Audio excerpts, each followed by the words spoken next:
Well, Russia's war in Ukraine is leading to one big unintended consequence, forcing Moscow's Nordic neighbours to seek membership with NATO.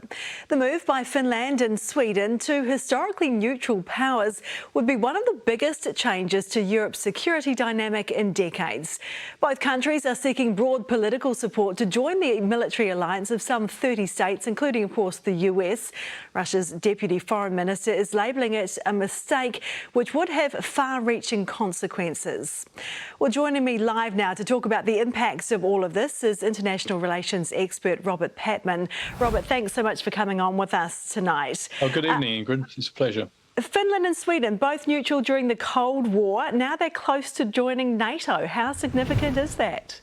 Oh, I think it's a huge historic shift. Both Sweden and Finland have been militarily non-aligned since 1945, and that was certainly a defining sort of the neutrality was part of their stance during the Cold War.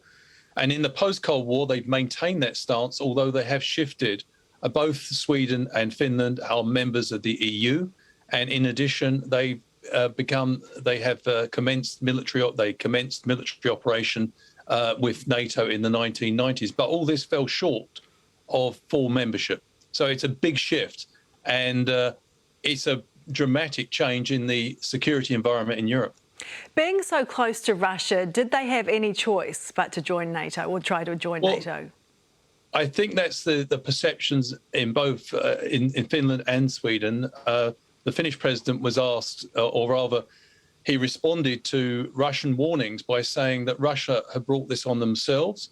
He advised them to look in the mirror. That both Finland and Sweden have said that the full-scale invasion of Ukraine by Putin, the Putin regime, has changed everything.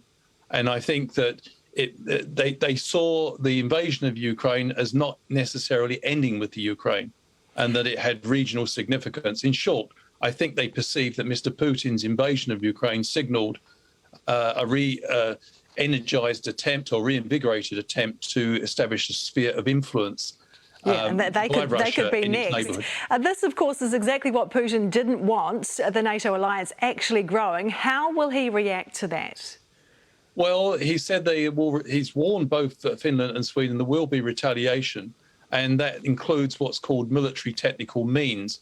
But I think this may be bluster, because Mr. Putin has his hands full at the moment, simply trying to sustain the military operation in eastern Ukraine, which is not going particularly well. And the other thing here is that Mr. Putin may have to worry about his domestic environment after the decision by Sweden and Finland.